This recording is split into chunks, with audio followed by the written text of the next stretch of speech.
I also talked about if the parties have a committee together in the liaison committee, which ought to include civil society, because political players will be very busy doing their thing.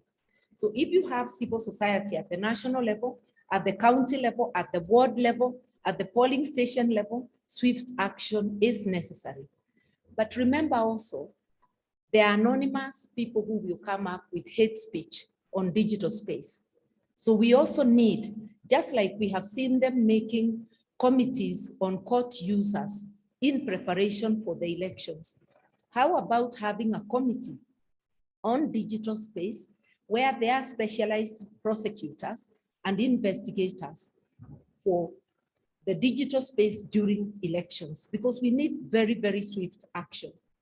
So I am glad that this dialogue or conversation is taking place, because this is the time to demand that there be a specialized enforcement team, not just a code of conduct, but an enforcement team for the digital space, so that we can be able to move together and to secure the digital space, which is a very important space, because we want as politicians to be able to communicate. And it is very helpful, like during COVID, where we have not been able to traverse the country doing rallies. I know there are some doing rallies, but most of us tumekanyanga break, because you don't want to be a super spreader. And may be also that there is no resources to start the campaign so early, because it's a twin question. So we've used social media and it's been very effective. We want to secure that space, not to annihilate the space. It has opportunities, it has threats, just like every other space in communication. Thank you. Coming back to you, Bob, if some of the conversations that happen online were to happen in the physical space, we'd be calling police to arrest some of these people. Perhaps even there would be some dead people, because it would be terrible. And yet we allow this to happen online. So taking it from where Honorable Karua has talked about the possibilities of the potential of a code of conduct and also judicial intervention and special courts to deal with these issues, what mechanisms can you as the Registrar of Political Parties office, what mechanisms are available to redress these challenges?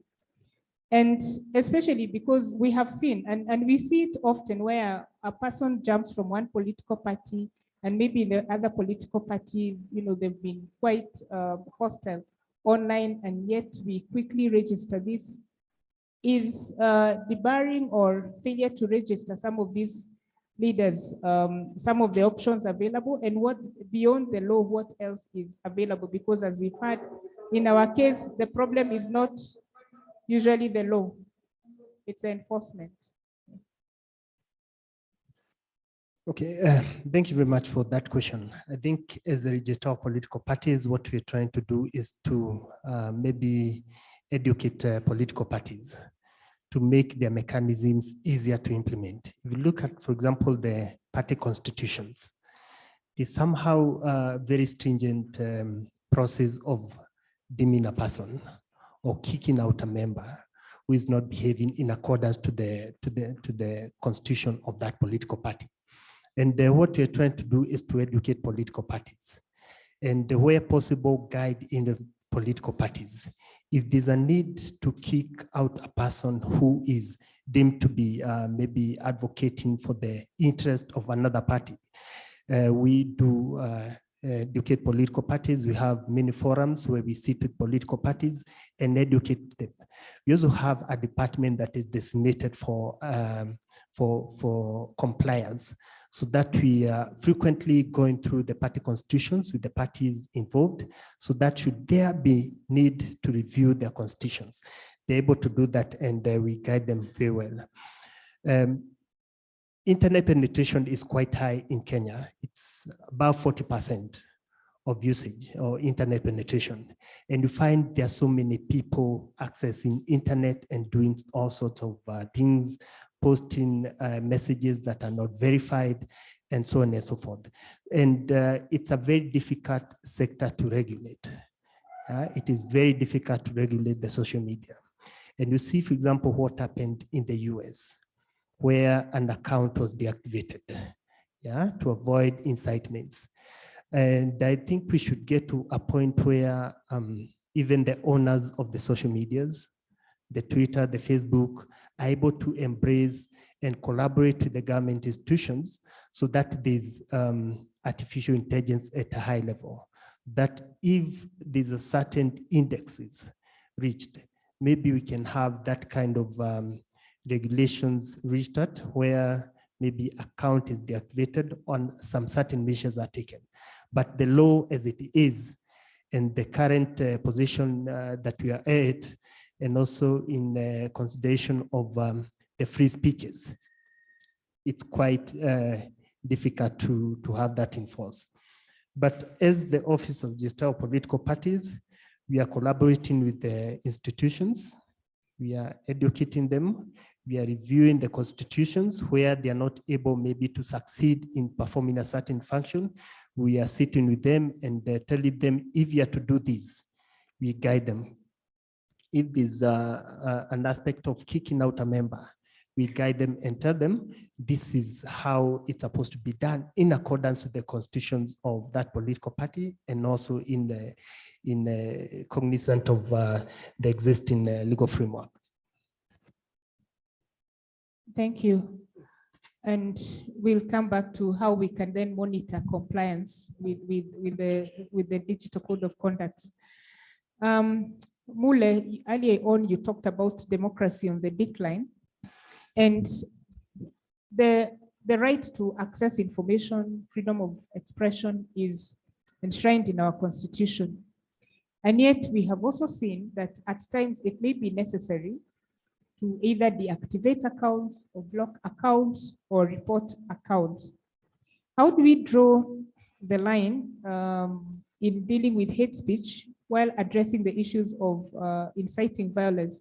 And I say this because lately we have seen, especially in African countries, ahead of every general elections, there's an internet shutdown. And what we are seeing is that the issue of polarization or divisions is what is being used, and sometimes extremely so, not justified.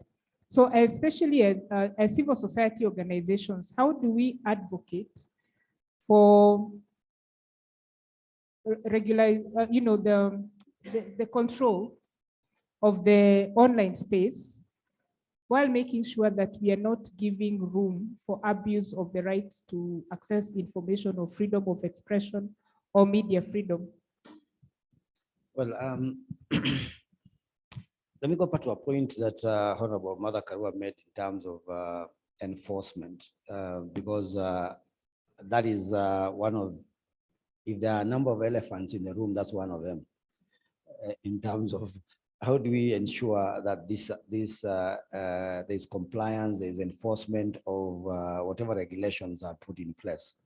The truth is that the digital space, or whatever happens in the digital space, is basically a manifestation of what is happening in the physical space itself. If in this country we do not trust how elections are run, even in what the digital space will only do is to increase that to a higher volume, much more efficiently than we could have done perhaps even physically by exchanges. So we have a problem where whatever pre-existing situations of the environment in our country is just actually being made worse or increased in terms of the problem by the digital space. So how do we try to draw a line between how to use that? You've heard it that Kenya has one of the highest internet penetrations in the continent. We pride ourselves as having also the level in which mobile telephones are being used in the country is one of the highest in the continent again. We do not want to stop. There's progress in that. There's progress in terms that we can be able to, there's faster communication, that people are able to interact with each other politically through the digital space. But then the same controls that we are unable to put in the physical infrastructure, will be manifest again in the digital space.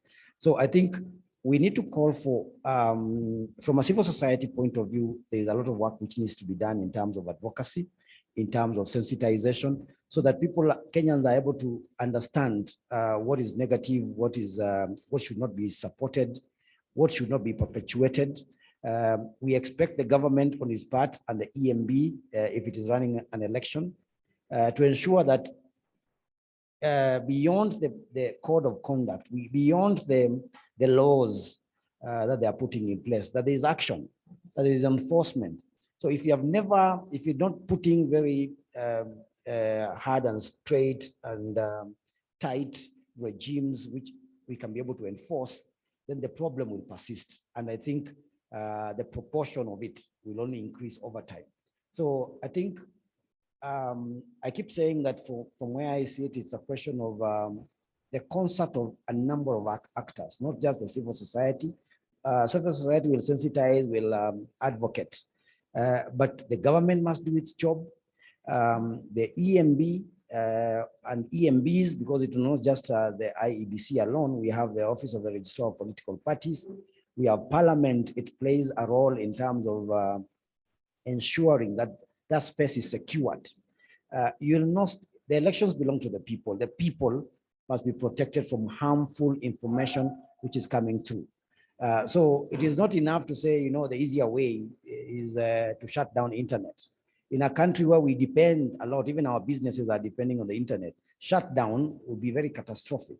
So it's a question of what measures, and I like the direction that the Honorable Martha Karua has taken in terms of, can we have a special unit in place?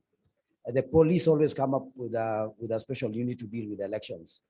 So we can also be able to come up with another special unit which can be able to deal with the problems that we are seeing within the digital space, and create a lot of awareness of civil society and other actors, sensitize the public to the extent that they can be able to make also decisions on their own and protect themselves from such harmful information that may be coming through. So it's a concert of all those, and the media, we've not talked about the media, but the media have an onerous task and responsibility to ensure that whatever is also being shared out, because some of it is associated with mainstream media themselves, is also propagated and perpetuated through mainstream media. They also do their part in addressing the problem that we have currently.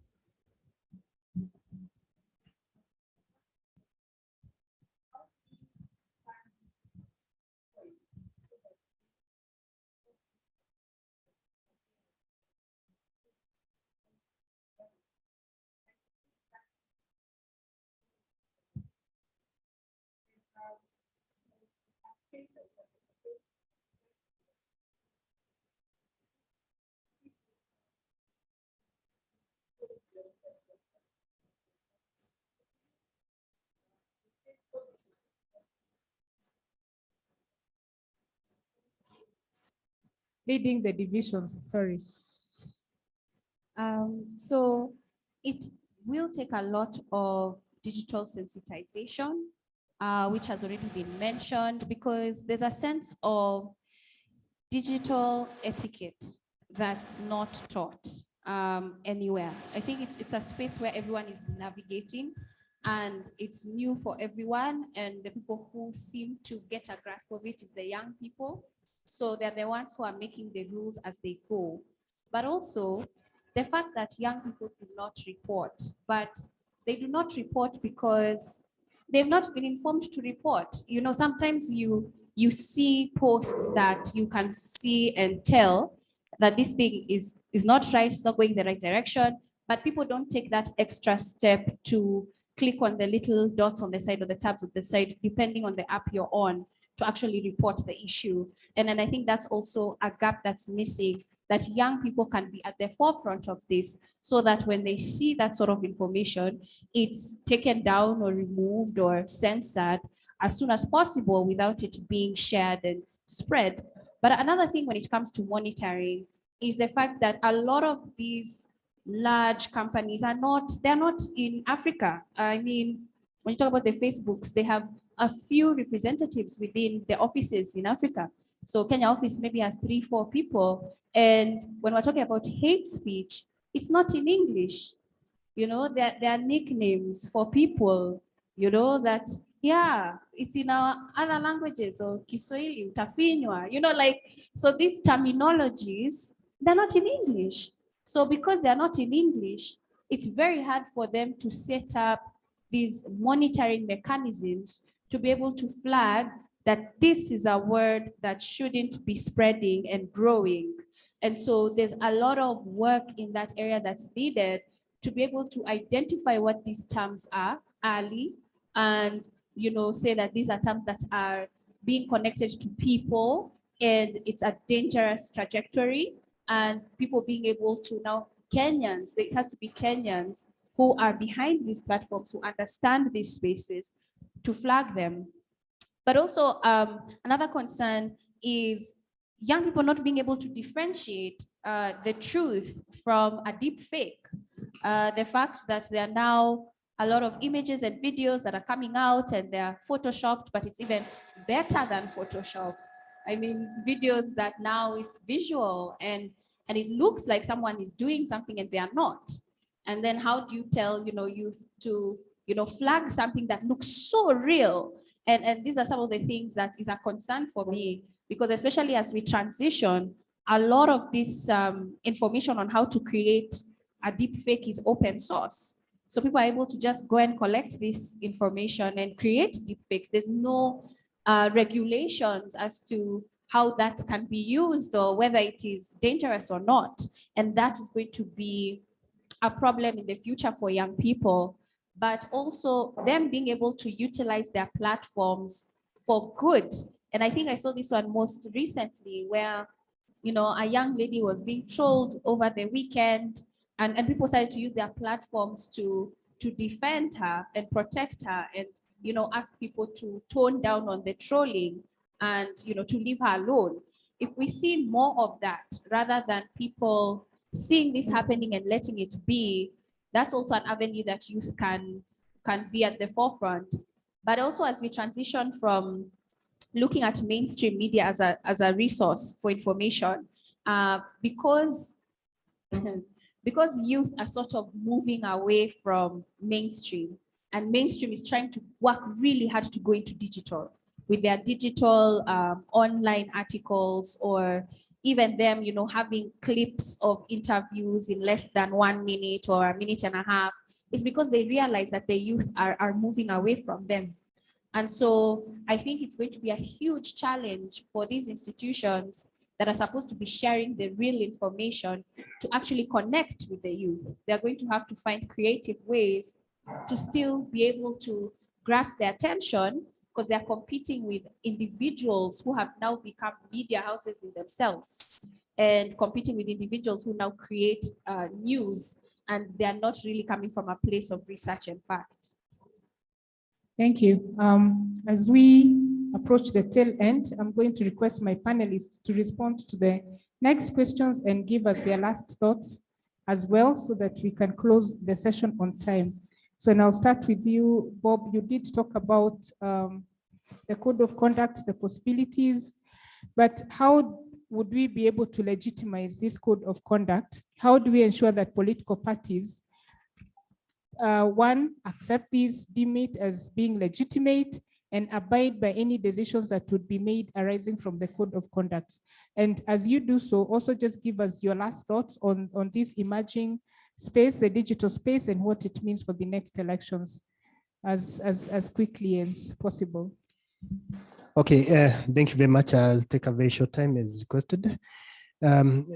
Political parties' code of conduct is a very important tool that commits political parties to act in a certain manner, in a certain acceptable manner. Not only political parties, but also involving the party members, because members belong to political parties. Members belong to political parties where they are registered as members, and not to the office of registrar of political parties. So we require the representatives who are not just members, but party officials to commit to this code of conduct, and to commit that they are going to adhere to the rules and all the statements stipulated in the code of conduct. My final statement is that we need to collaborate as institutions. If it is Office of the Register of Political Parties, we need to work closely with all the other involved stakeholders. In terms of securing the infrastructure, for example, we need to involve other government institutions that are involved in security. If it is mobile technology, we need to also integrate and collaborate with other telcos in the sectors to make sure that we have a secure environment for the elections. So we need to collaborate very well and make sure that whatever we are doing, we are not doing in isolation.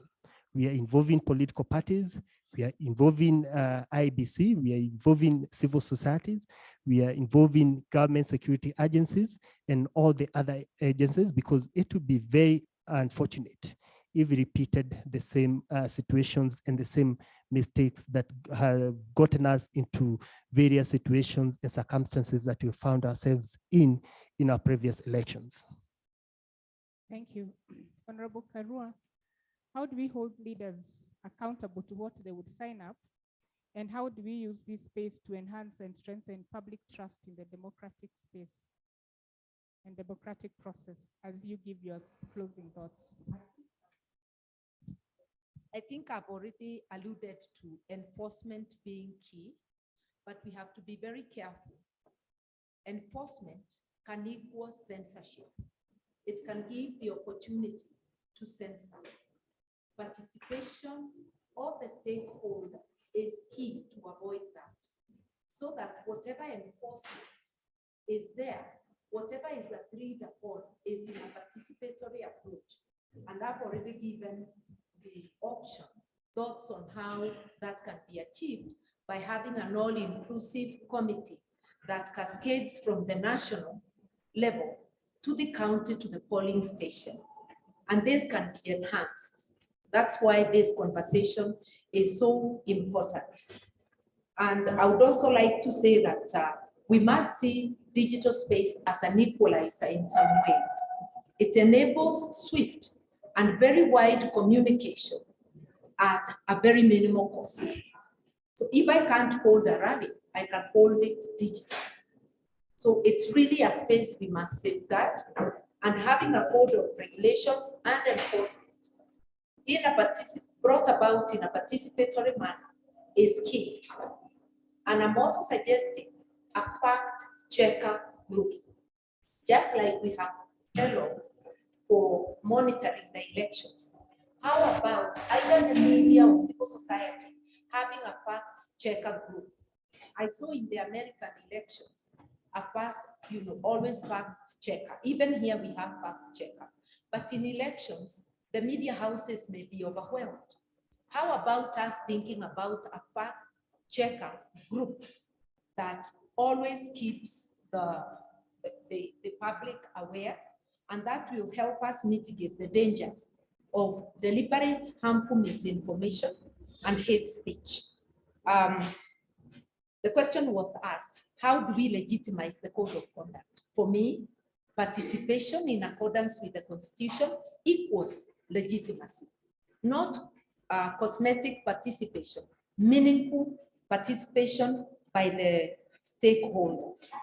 So we must take advantage of technology, not fear it, but we need to put safeguards. And finally, I want to say this. When we are securing the digital space, it can be a plus also for enhancing the transparency of the entire process of elections and of the results. I want to end with something I have not discussed. How about enhancing the electronic transmission by allowing agents in a polling station who have smartphones, and there will be many, to actually take WhatsApp images of the results once they are signed? That would ensure that the results are not manipulated. It will have wide circulation, therefore securing the transparency. That's just one little bit as food for thought. Thank you very much. Thank you. Thank you. Thank you so much.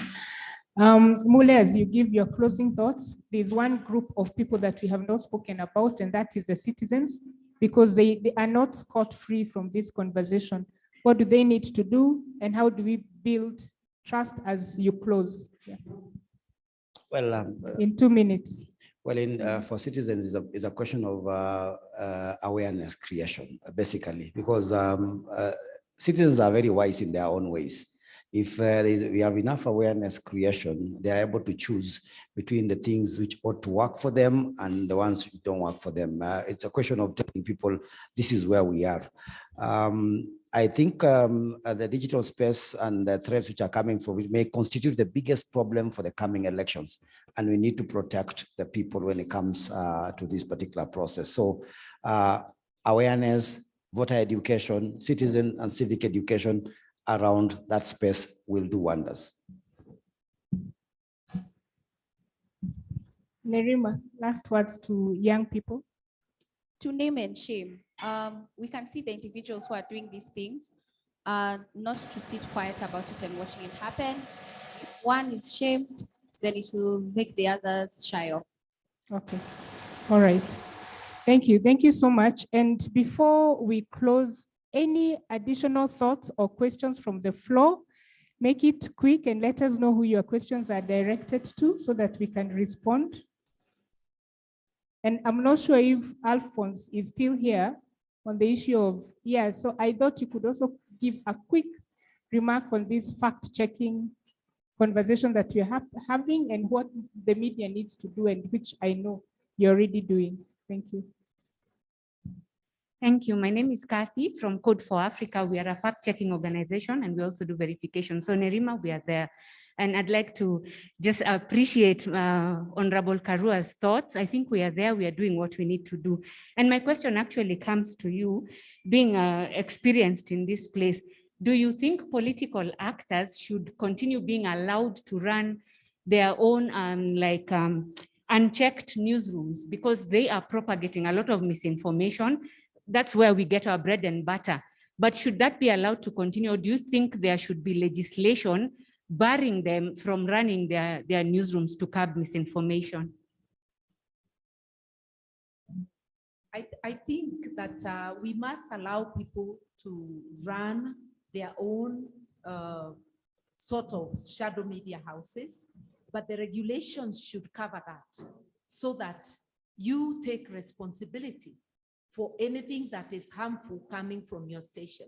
And that's why I was talking of a participatory approach, because if we have the political players in a group self-regulating, but also subject to the law, therefore there is enforcement outside the self-regulation, it becomes much, much better, because it will be 10 political parties against 1 or 2 who are saying they didn't do it and the others are saying this is what you've been doing to us. So we sort of give the regulator the cover against that you are just being unfair to one political party. It depoliticizes, it gives the political players the leverage to regulate themselves. And it's the same for every other electoral malfeasance. Thank you. Any other question? Please indicate your question and who you're. Okay. If you don't have a question, then Alphonse. Not sure if there's any online comments. Yes, just a quick, my moderator here, we're coming up for the next session. Okay, awesome. And the first question that she had prepared for my session is the question that has been raised about what we are doing. So she just showed me, and I think we can do justice to that by getting on to the next session to respond to the question. Okay, Thank awesome. I guess that's also my cue to close this session, but also just tells you how well thought out this conversation is. Moving on to the next. And so with those few remarks, I would want to thank everybody for participating in this session. My very able panelists, Honorable Karua, Bob from ORPP, Nerima Wako Siasa Place, and Mule from ILOG for the very engaging conversation. Thank you, Kofi Annan Foundation and CMD for putting this together. To all of you who have participated and those who have participated online, whether through the virtual session and also following the conversation on Twitter and other social media platforms.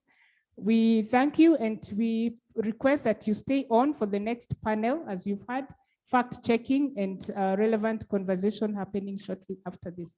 So thank you very much and God bless you. Thank you very much. Thank you, panel. Thank you, Caroline. Good.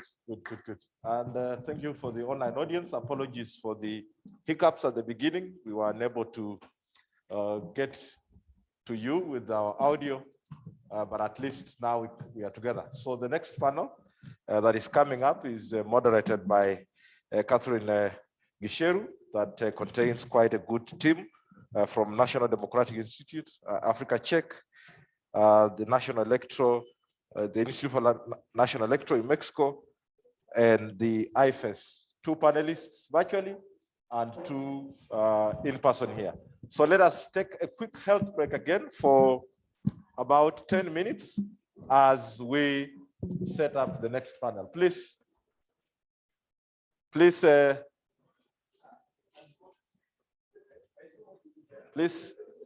take 15 minutes, then we'll be back shortly. Yeah. Sindikosa.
Audio online, watu online walikula ngumu sana.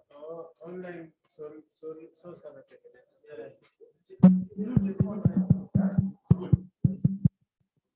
Walikula ngumu.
Hello, good morning, everyone.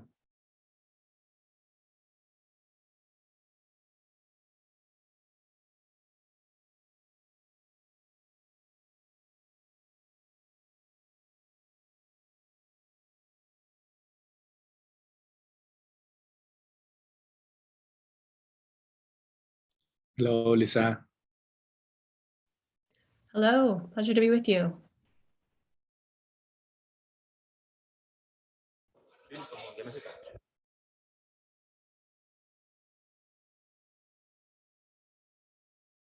All right, let's start settling down again. We begin in 5 minutes. I request that the moderator and the panelists please take your positions.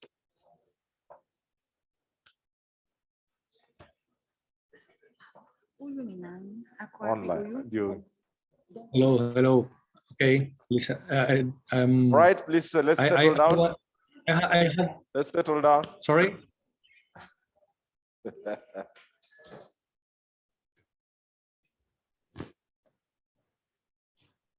I have a presentation. Can I prove it work, please?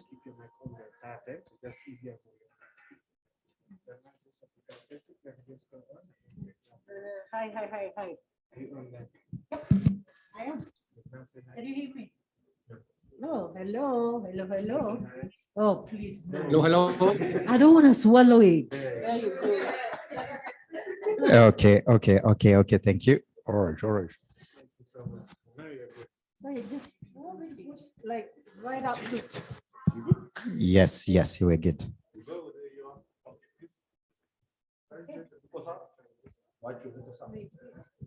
Hello. Is that okay? Okay. Yes, we can hear you.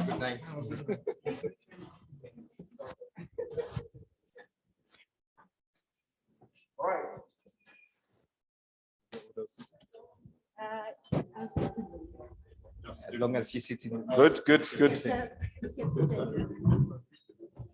We have the last session for the day coming up on the best practices and lessons learned on countering disinformation and misinformation.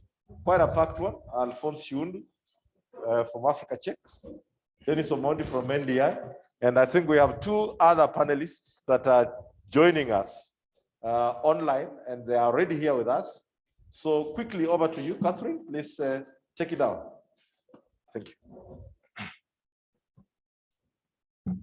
Hi, good afternoon, everyone. I don't know what time it is for Lisa or Roberto, but whatever time it is, it's a good time because we are all together. I'm glad to be here, and I really want to say thank you to Kofi Annan Foundation for bringing us all together to start thinking about something which we were just realized when we were talking with Ashiundu, that it's something that we've been grappling with. And I'm so happy today that it's not us alone who've been thinking about these issues, but actually a lot of us who are thinking about these issues. And this is the whole thing about disinformation, misinformation around elections. I know you've all already had how many of us in terms of how many Kenyans actually are getting or have had access to information or regularly get access to information. According to Portland, in the last study that they did, they showed it was about 90%. Now that could be higher because obviously a lot more of us have become more connected and we've got better phones, not the usual small phones, but actually getting smartphones, they're becoming cheaper.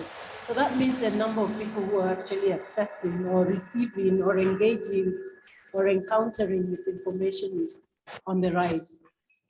I also know quite a number of you may have looked or may have had access to, and if you haven't, please go and look at the article that my friend Odanga did. He's a Mozilla fellow. And they actually looked at the nature of the misinformation that is coming through that we're encountering as Kenyans. And the most interesting thing, which I thought I shouldn't really be surprised, is that there are people being paid to spread misinformation. There are people on the payroll of politicians or corporates or you name it, anybody who wants to put out some information out there and they want a lot of us to see or to engage with for whatever reasons, whether most of them nefarious reasons, and actually creating a lot of, making you feel really bad. They said there's a lot of that happening. Now, we haven't even gotten to, I know in Kenya, we campaign from one election to the next one.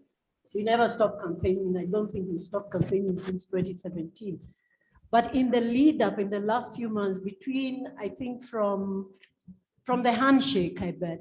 Let's talk about the handshake, which was in 2018, which is just a year after the 2017 election. We've been on high drive, we've been campaigning, everybody has been, and whether it's BBI or whatever the issue is, we've been on a campaign drive, and that is only getting more and more intense as we head towards the elections next year. And this is not a problem only in Kenya, because I can tell you, Uganda, they face the same nonsense. Nigeria, the same thing. In Brazil, I think theirs is on a higher level, if not more intense than ours. And that's the reason why we're having this particular panel. We want to understand what can be done. In Kenya, the government has said, oh, it's illegal if they've legislated against the spread of misinformation, but how effective is that? And like Martha Karua said in the previous session, legislation sometimes can also lead to the chilling effect, where people seem or are censored, or voices that are not seen to be on the right side of whatever it is might be censored. So what interventions have been done in different countries? How is the state of misinformation, disinformation, especially around elections? How is it in other countries, and what has been done? Today we have a very, very good panel. I have to say, me, I'll be listening. And if I ask too many questions, I beg your pardon, but I'm really, really interested. We have with us today here in this room, we have Dennis, who is with the NDI. I know Dennis, I met Dennis today, but I've read of him. And we also have Alphonse Ashimundu, who is with Africa Tech. He's the Africa editor for Africa Tech. Kenya.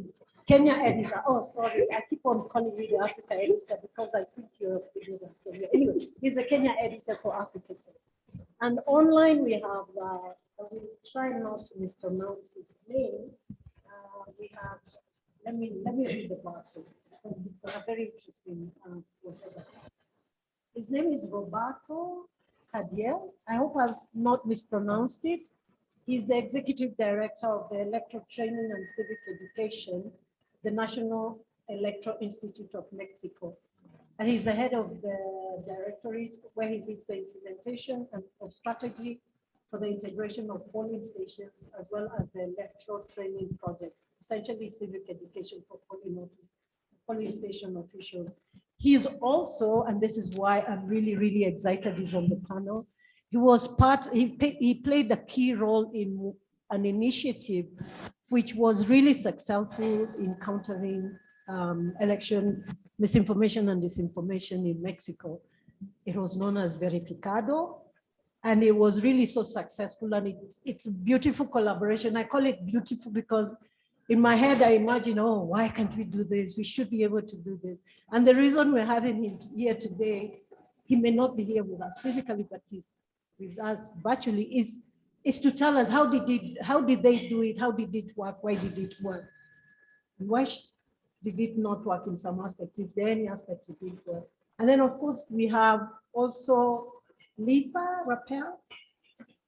She's a specialist on global social media and disinformation at the International Foundation for Electoral Systems, where she coordinates and leads the organization's portfolio on information integrity and counter disinformation. So welcome, all the ones who are watching us virtually and the ones who are here, please feel free to ask the questions as and when we're done. We're going to have a conversation first. I'll just field a few questions to our panelists and then we can have a discussion. The panelists, please feel free to interject if you do feel there's something you want to add to somebody's statement or somebody's comment. So it's not really like we're going to do a very formal thing, but let's have a conversation. And I think it helps when we are all kind of engaged in each other's contributions. I will start with Lisa though. And the obvious reason is because I wanted you to kind of set the stage for us and tell us the state of misinformation, disinformation around the world. And if you have any examples about this problem in Africa, it doesn't have to be Kenya, but if you can talk about that. And then also maybe you can tell us what types of programs or actions have been used by election management organizations like IABC or any others like the Mexican one to deal with this problem. Lisa. Thank you, Catherine, for that introduction. It's such a pleasure and privilege to be with you today, and very excited to be part of this conversation and to learn from the expertise in the room. I appreciate the chance to set the stage and share with you some of the global comparative work that IFES, as well as our partners at NDI and IRI, have been doing in recent years to start to gather and collect different examples of what is everyone around the world doing with this complex challenge of information disorder, misinformation, disinformation.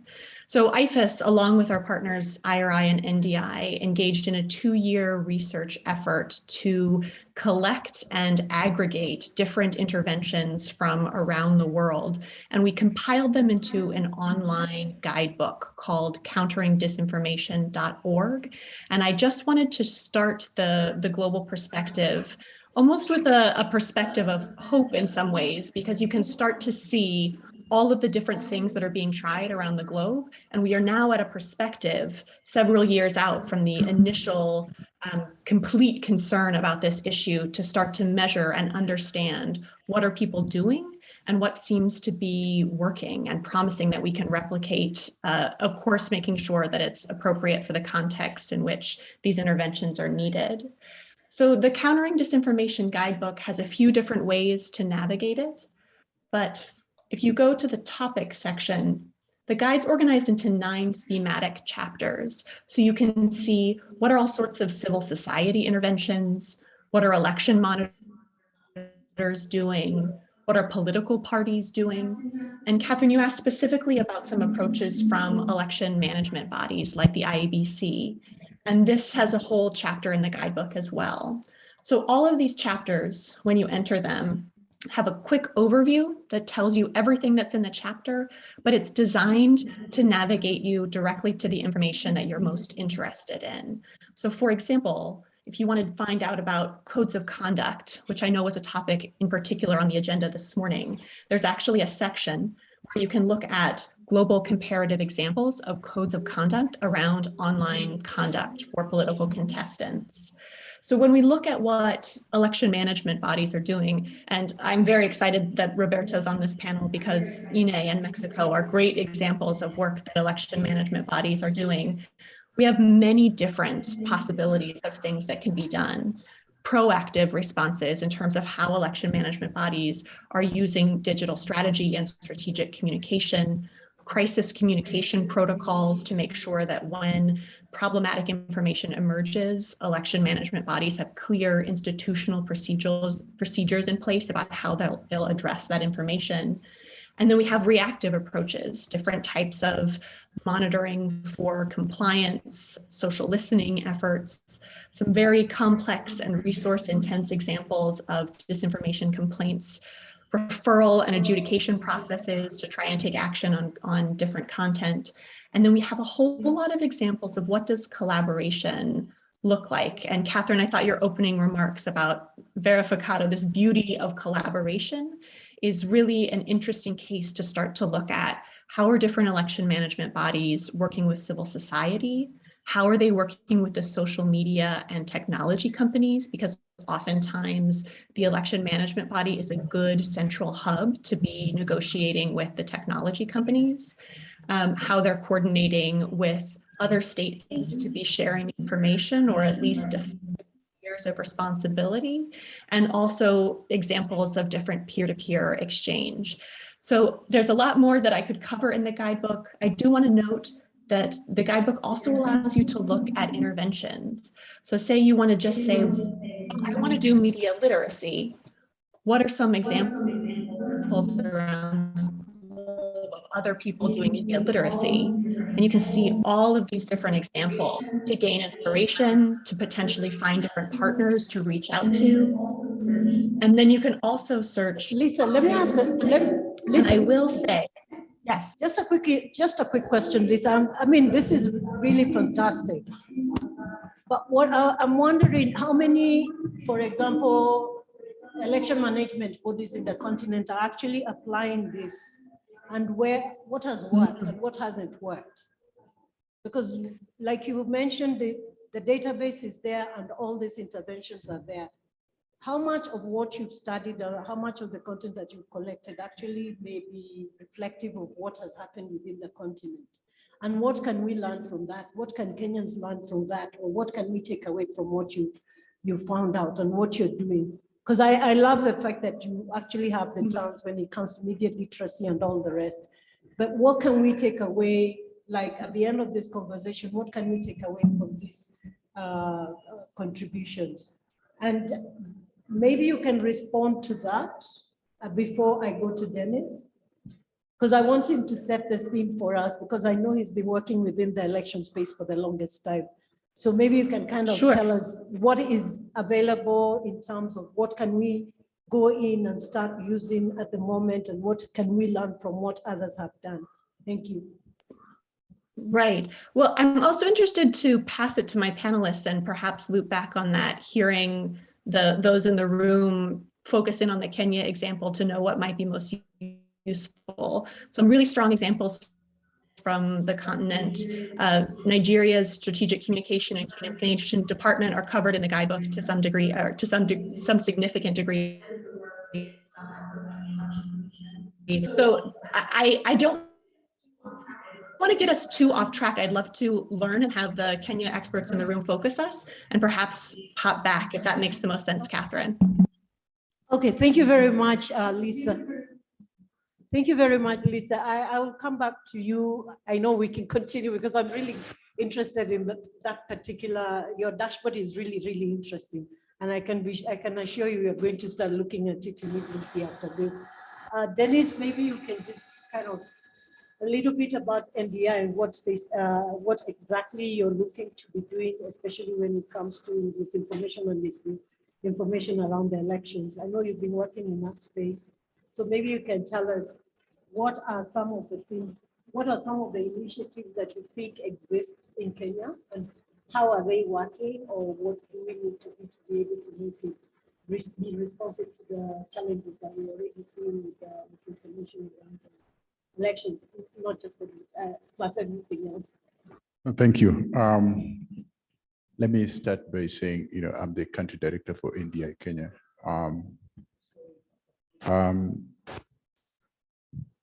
I think if you look at the environment where elections are held, democratic elections, I like to reduce them to sort of like 3 pillars that are very essential for a democratic process. The first one is that there must be competition in an election, and that is involving political parties, that is involving politicians, and all those participating. If you go for an election without a competition, you'll be wondering whether you're going for a competition. The second aspect that I think is very important for a democratic election are, confidence in the institutions that are, conducting or being involved in the process of elections. And finally, I think it is very necessary that we create an environment that, amplifies informed participation, whether it's with the politicians, whether it is with the parties, whether it is with the institutions that are involved in elections, or citizens. And there you meet this construct we are calling disinformation. Essentially, what we have seen, and I think if there was no pillar in terms of disinformation, where we see very deliberate attempts and strategic deployment disinformation. I think that for me is really the problem. You see deliberate and very strategic deployment of disinformation. And all these efforts are targeted at the pillars that we have talked about. They are either targeted at dealing with the competition so that the competition there is no level playing ground for the competition. They are targeted at institutions that are involved in the electoral process. They are targeted at creating or distorting, information to citizens, politicians, political parties, so that the electoral environment is not what we'll call level. And I think that should be the concern that we see in societies with the advent of the new media, more so because of how much the penetration is and how much accessible this medium or channels have become. And that is really worrying to electoral processes, especially given that electoral processes need to mirror, or the outcome needs to reflect the will or the desires or preferences of citizens. Now, if you look at, in the first instance, disinformation, I think whether we are talking about false information, whether we are talking about exaggerated information, whether we are talking about contradictory information, I think what is very important that we pick that all this, as long as it is deliberate, deliberately deployed to cause, an unintended outcome by those people who are spreading it. That's exactly where, for me, the joint is, and then we have to cut it. Now, if we come to the Kenyan society, I think if you look at our elections, I tell people that disinformation has always been there. It's just the medium, and I think those people who have been in Kenya long enough know exactly how we used to speak about the KANU propaganda, where a candidate will die at night, and so before the day is, and they are disappeared, and so who votes for a dead candidate? And those who are real campaigns and disinformation. The only thing is that platforms were not as accessible as today. And now, because we are having mediums and platforms that are accessible, I think across the globe, there are serious concerns in terms of the impact of such processes, such interventions, such actions in terms of the outcome, and whether the outcome actually mirrors the preference of citizens, or that there are a cohort or a group of people who are actually designing electoral outcomes. And we have seen, if you look at even Kenya here, I think we have talked about Cambridge Analytica and what that meant for the 2013 elections. I think we forwarded it to the 2017 election, and people have always argued in literature what their role has been. And of course, this is not to mention now what I heard, I think, Mule talk about here, where this thing has evolved. Politicians are now having hired media experts, so to say, quote unquote, or what I call the social media warriors or keyboard warriors, who are doing everything possible in terms of misguiding, misleading, misreporting, whatever you want to put there in terms of information distortion. And I think this is becoming a concern. Now, if you look at some of the electoral laws, I had Martha Karua here talk about the codes of conduct. And I think some of these codes of conduct, for those who are involved in the process, were actually intended to try and create civility in the electoral environment. I think the question that we need to ask now is whether the political party's code of conduct, whether the elections code of conduct has come to realize some of these things that were intended. And my answer would be that I think we need to reflect on those code of conducts, because I think in 2012, when we were writing those codes of conduct, disinformation, misinformation, malinformation weren't really topical at that point. And I think we have to be, conscious now that, the rate of access to technology, these mediums has really grown. And so we need to reflect. Yeah. I mean, there's a whole thing about legislating against and coming up with code of conducts and all the rest. But like you mentioned, in the old days, candidates will say to die, and it's election day, everybody believes the man has died, so who are you going to vote for? But that was, how can we in this time and space, especially like with what you're talking about in terms of the accessibility of the different platforms, being able to talk to 1 million people at one time. Do you see anything within the Kenyan space that can help us in any form? Is there any initiative that can help us counter this disinformation? Is there anything that exists? And if it doesn't, or if it does, what is it? How does it look like?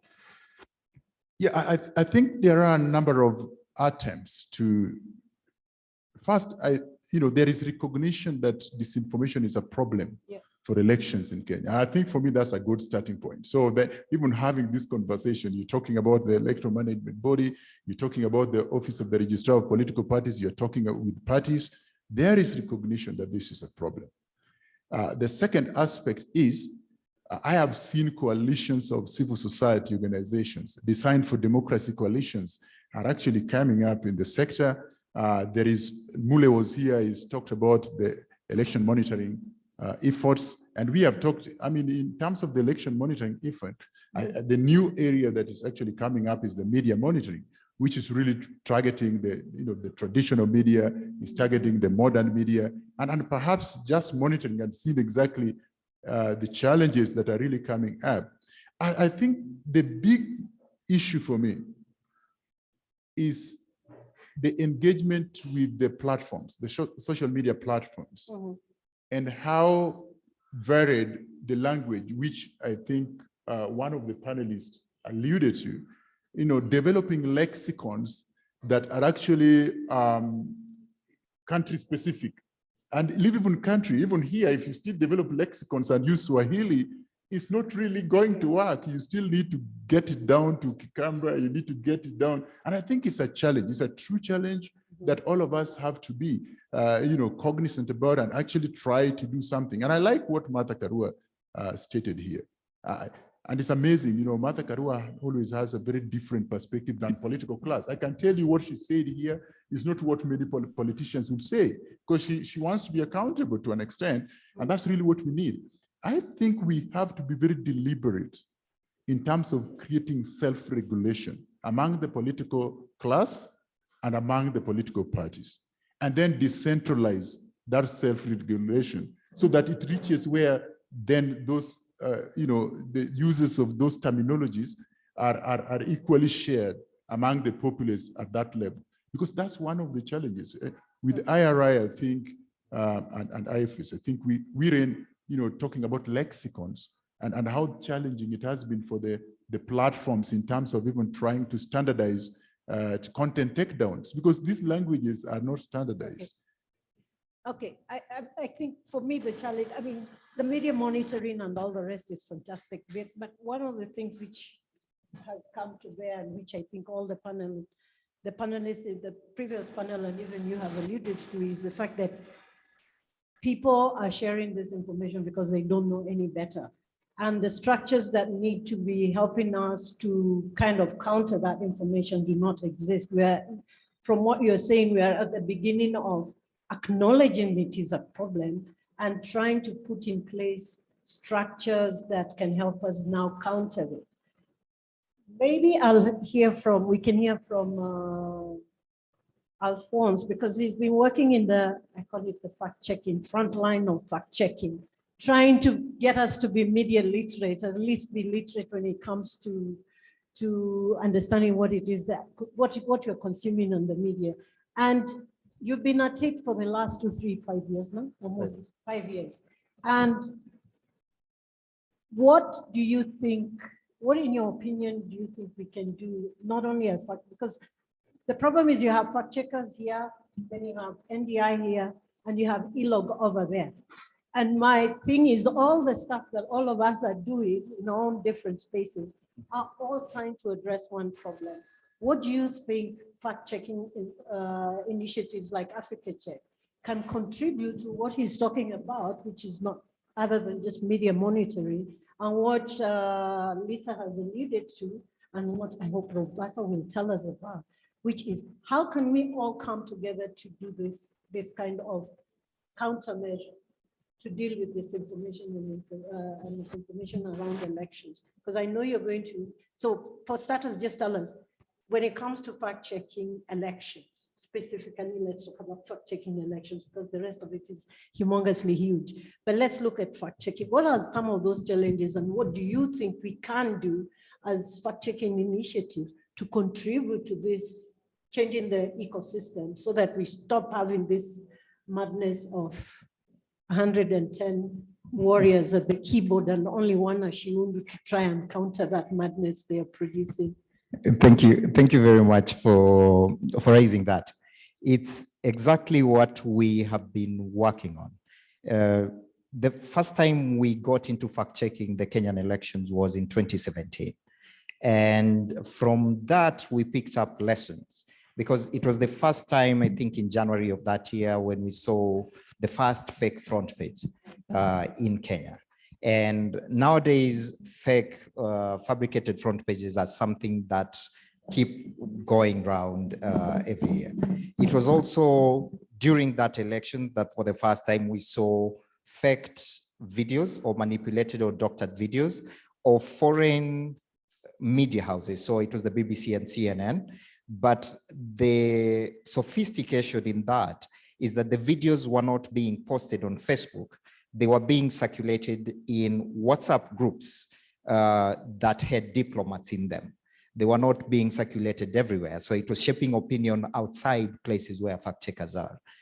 The third thing I think we saw was the way the search algorithm was hijacked, so that if you searched the name Raila Odinga, you would see all the negative stories that have ever been written about him.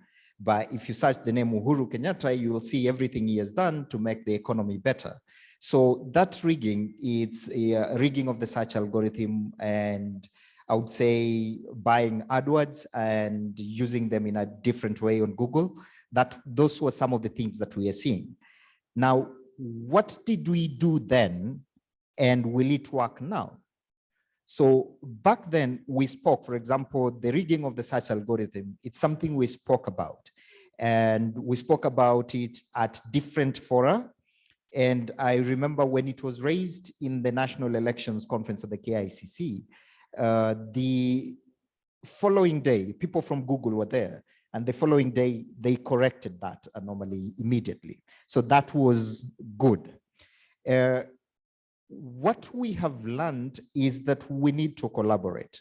Our strength is in fact-checking, but we all know facts are sometimes very stiff. They can be boring.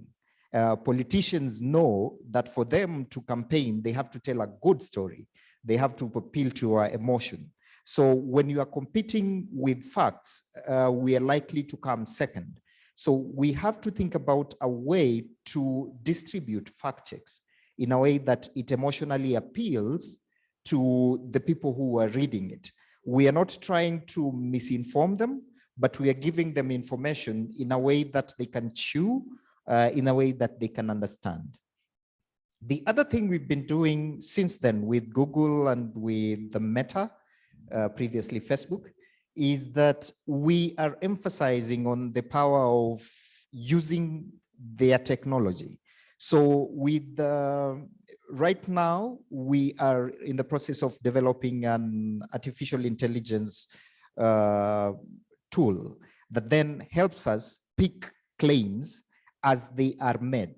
So if somebody makes a claim that we can check and it's circulating online, whether it's been re-reported by the media houses, the AI picks them up and pops them. So every morning we check the queue of what has come, and it's getting better by the day. So we have this many claims, and then we just pick a few to check. And lastly, it's with Meta. In 2017, the struggle was, you see something false, it's manifestly false on Facebook.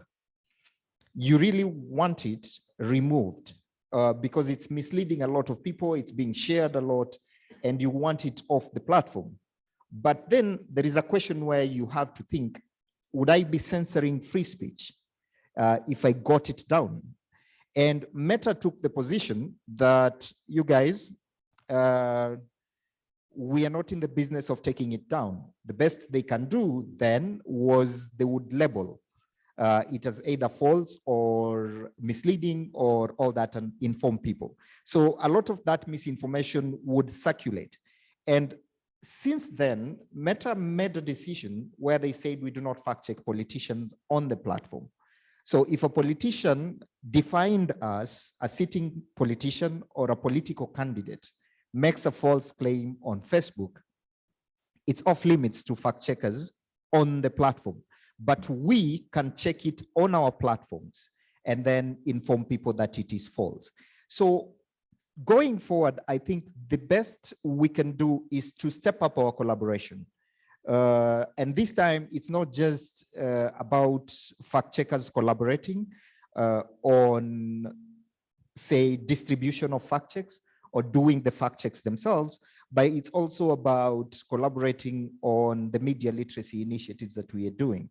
So people would ask, and I've had a lot of people since morning here discussing and agonizing about, for example, things like deepfakes.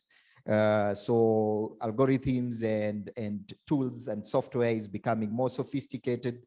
It becomes difficult to determine what is true and what is not. But we are the people. So there are basic critical questions that we need to ask.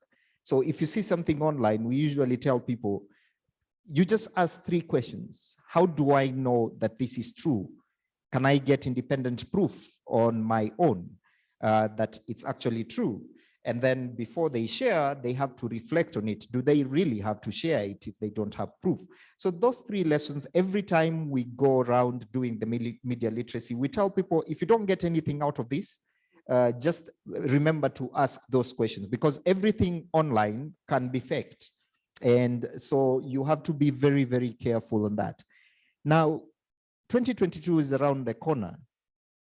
The dog whistling that has been mentioned here, where somebody, we have developed phrases where people make claims. For example, if somebody says that Mount Kenya has 8 million votes. Now, does it mean Mount Kenya region? And how do you define that? So politicians have gotten smarter. They know, as fact checkers, what we look for are statements of facts. So they decide to give us phrases or statements which are either vague or can be interpreted in multiple ways, and in which if they make a claim, then they can wiggle out of it by saying, no, we said Mount Kenya and it includes this. But everyone in this room and outside and everyone in Kenya knows the moment somebody mentions Mount Kenya, it's code for community. So those are things that as fact checkers, we have to grapple with. And lastly, it's disrupting the disinformation networks. It's not fact checking per se, but there are all these disinformation networks in the great work that Odanga and Mozilla did, identifying the paid people who are pushing hashtags and then trying to get Twitter to knock those accounts off. That is something that fact checkers have to actively get involved in, because it's one of the ways in which we can stop the pollution of the information ecosystem. Thank you, Catherine. Thank you, Alphonse. I mean, from the discussion we've had so far, it seems to me everybody here has a role. Dennis and his organization has a huge role in the sense that it's not only the media monitoring, but actually trying to kind of bring all these different groups together. And we want to hear from Roberto, because Roberto was a key player in putting together what you mentioned earlier, which is essentially a collaborative effort to fight disinformation during the elections in 2018. Roberto, I put a lot of faith in Verificado because once I saw what it was doing in 2018, I was like, okay, our election is just over. But of course, planning to do it, we're coming into 2022, we never did anything. Maybe you can give our audience a quick brief about how you brought it together, how it came together, what role IEBC, I will call your IEBC, not IEBC, your election, your election body did. How did you bring in people like Dennis, the IRIs, the NDIs? How did you bring in the media? How did you bring in civil society? Just tell us how you put it all together and the impact that this had or has had since you put it together. Thank you. Welcome, Roberto. Thank you very much, Catherine. I try to make it quickly because I know the importance of this space. And let me try to start with this right now.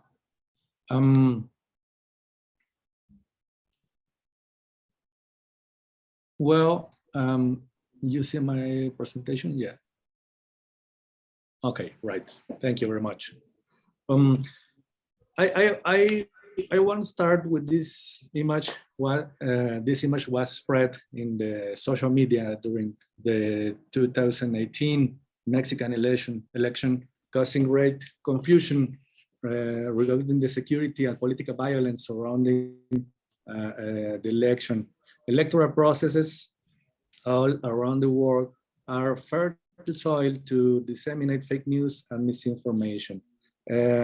As turns out, this image was taken from Wikipedia to provoke uncertainty and fear during the election day. This kind of disruption and spread of fake news can happen all around the world, undermining the trust in democratic institutions, as Dennis says, increasing social distrust and reducing electoral integrity, raising the potential for instability and or violence. This is very important to say.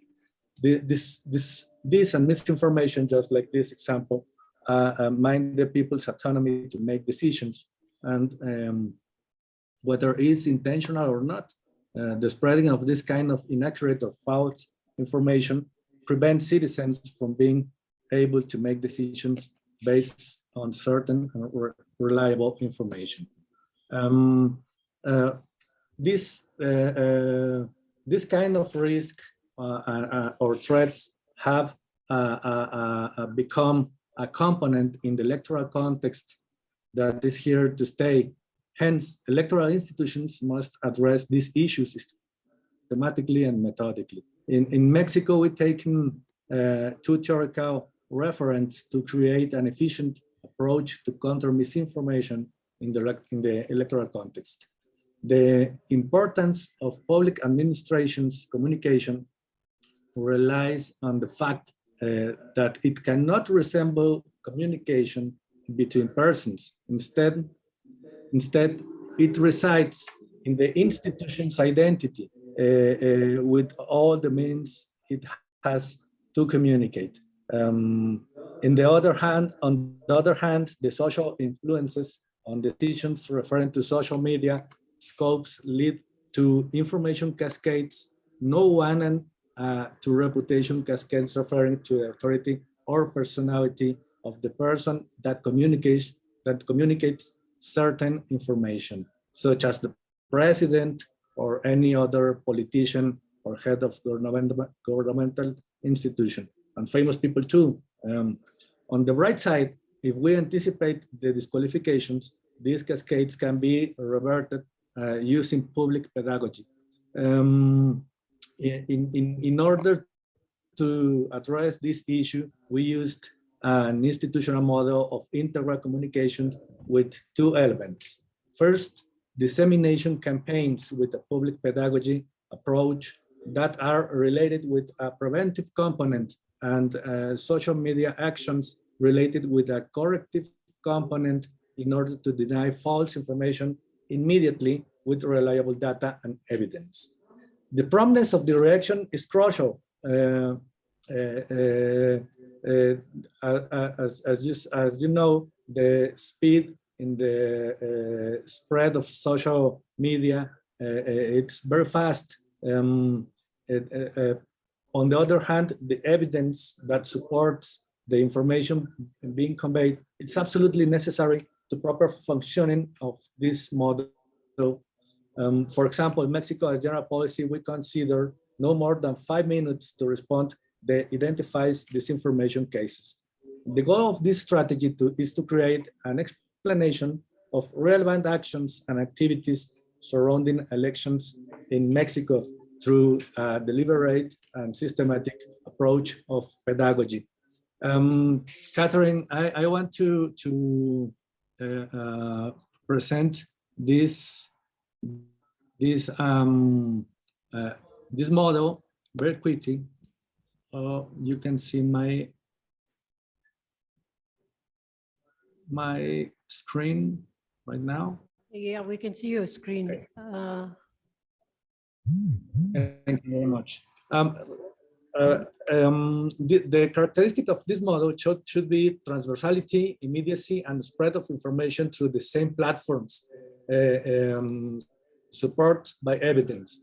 I think Alphonse says the relevance of Twitter, Facebook, and other platforms it's crucial in this model functioning. Operation of Certeza 2021. Certeza 2021. It was an initiative to counter the misinformation in Mexico. Consisted in 5 key processes. The first one was listening. As a first step, it was necessary to identify conversations in social media using keywords as tracking criteria with a certain negative connotation towards the election that could affect the electoral processes. Thus, the human and technological surveillance equipment was responsible for monitoring diverse sources of information, either in social media or through INE's internal systems, which report on the status of the elections on election day. Once a post or tweet was identified under the tracking criteria, it was uploaded to the monitoring system. A case was generated and it was transferred to the analysis center. The second one was the data analysis. This process would be carried out by the multidisciplinary analysis team, and it consisted on passing reported information through the surveillance system in order to determine its relevance and its origin.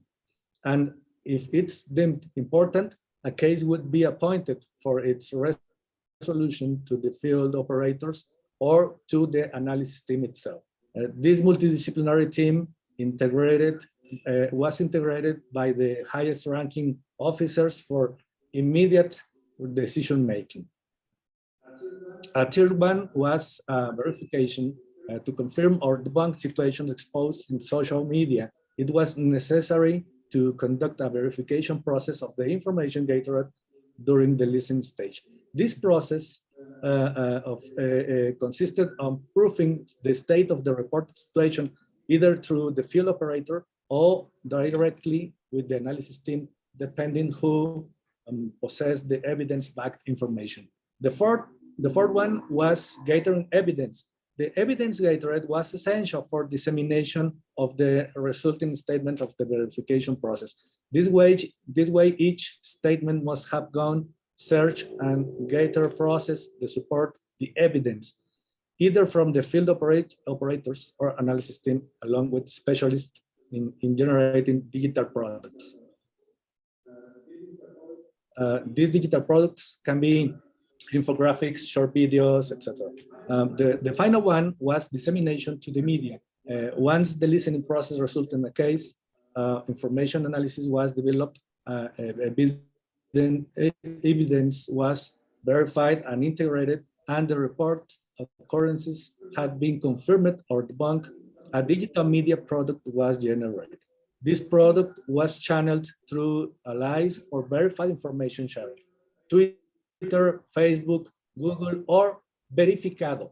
Verificado was a private initiative integrated by important journalists and social media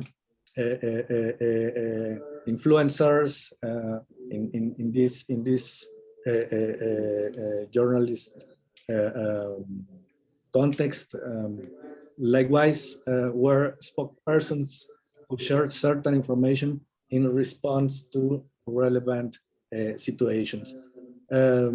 As a final thought, it's important to consider there is still a little theoretical basis for generate a unique model to fight misinformation. However, there are experiences such as the Mexican, in which functional model must contain at least this described process and elements. I think no matter is the size or complexity of the electoral processes, there must be a component within this process designed to fight this and misinformation. I'm curious. Finally, just a quick one, Roberto. I mean, I'm very curious because you when you're explaining all the different stages, the first thing that came to my head is how did you get all these diverse interests all coming at the elections from different places? How did you get them to sit at the same table and agree to share information and agree to work together? I mean, I'm seeing a scenario where El Tiempo, the biggest newspaper, or El Globo might say, I don't want to work with the other one because we are rivals. Why should we collaborate? How did you address those concerns? How would, I'm using NDI as an example, but how do you get civil society to engage? How did you get civil society to engage with journalists? How did you get journalists to collaborate with each other with civil society? How did you get the election management body organization to have faith and trust in the journalists? How did you get all these diverse groups together? Because they all have, I would imagine they all had different reasons why they shouldn't work together. How did you break down those walls? What was the magic word, as it were? Well, I think, Catherine, I stopped sharing. Thank you. I think the idea for protect democracy and make stronger democratic context, it's a common for all of us, no matter what the role is that you play in the country, in the society. The democratic system is important for all of us. I think create consciousness about this is very important and is the key to enroll, engage all these important actors.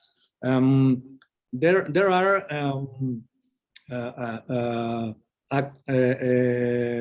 actors very necessary to take on crew.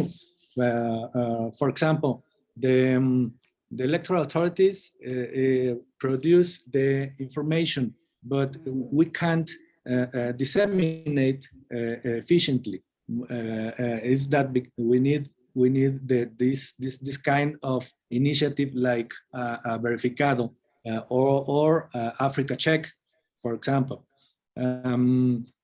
who have these networks for disseminate this information.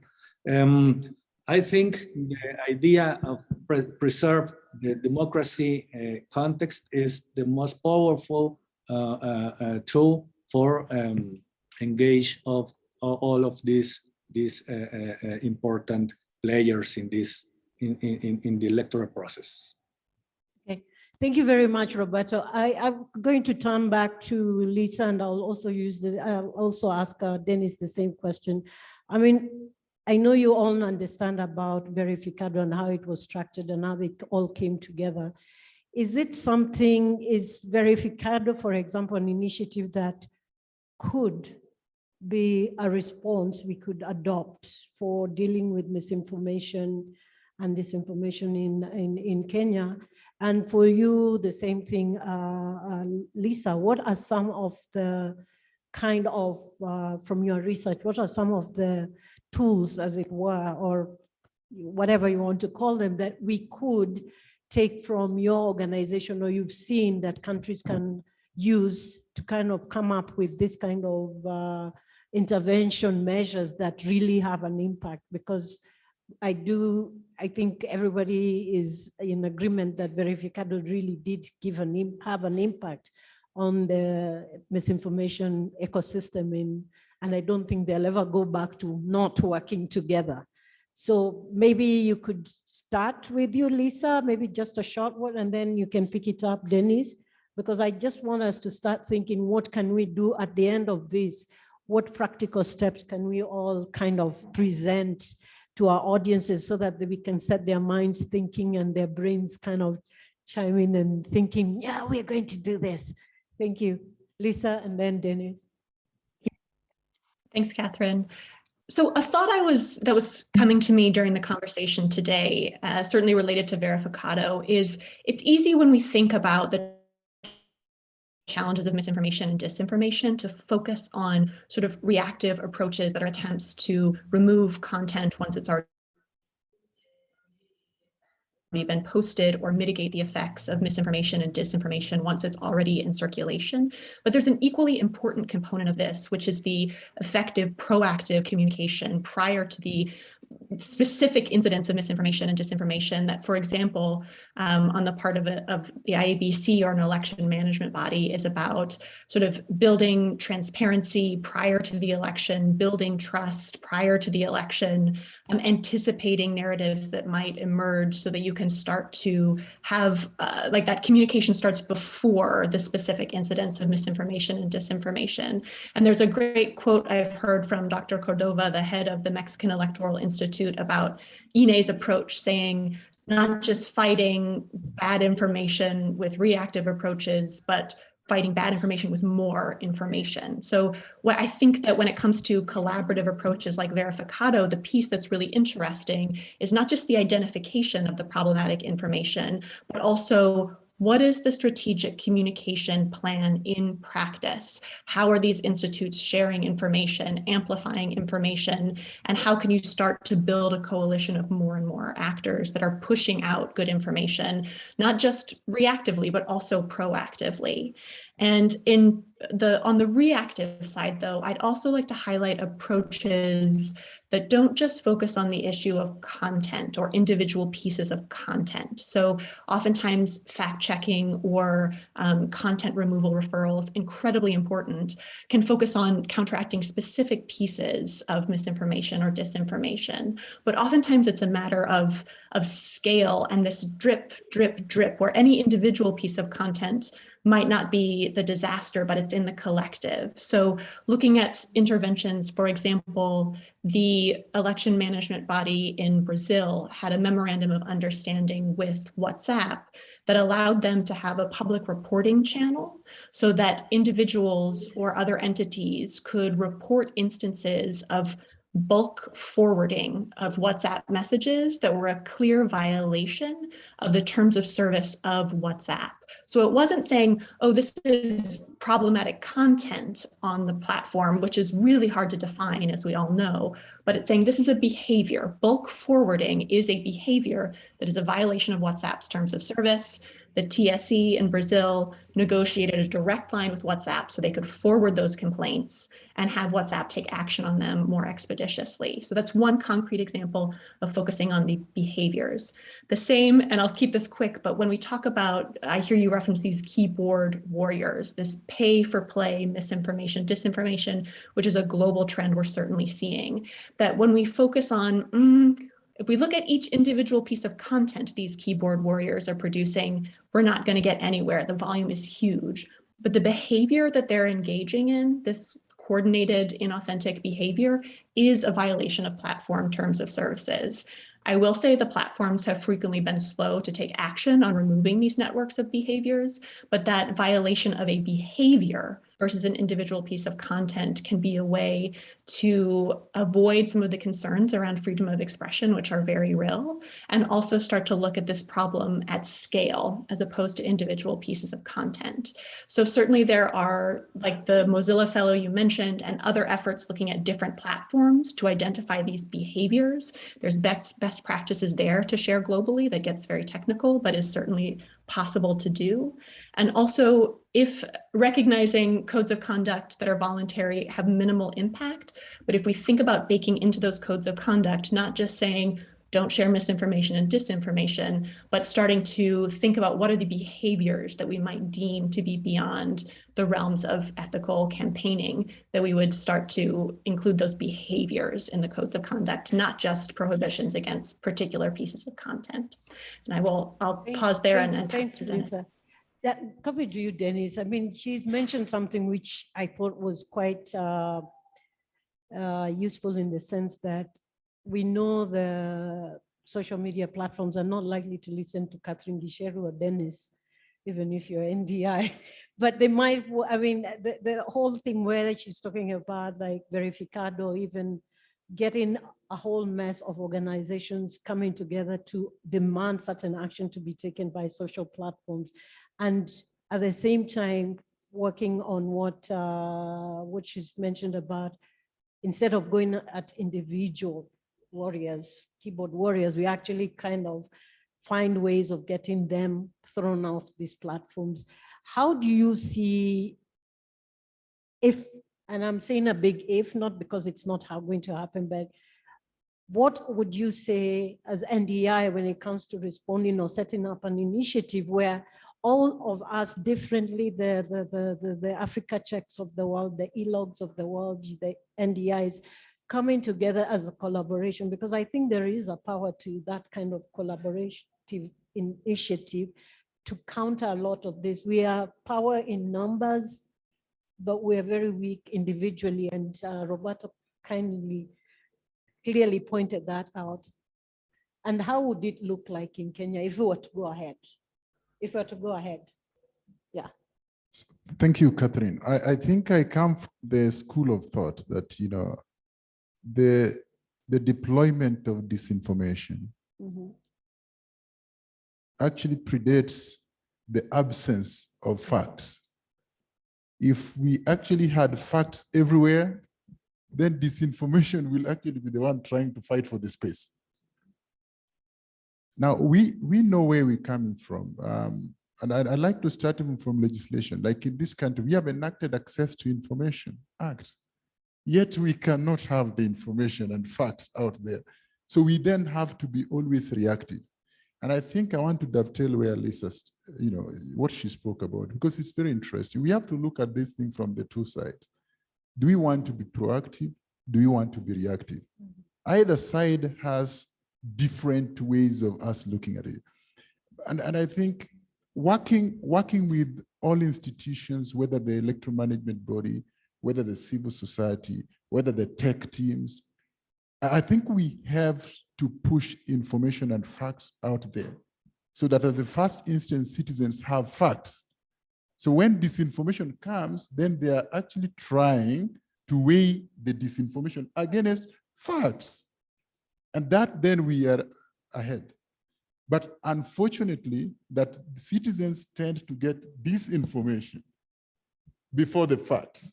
So we always are doing a catch-up game.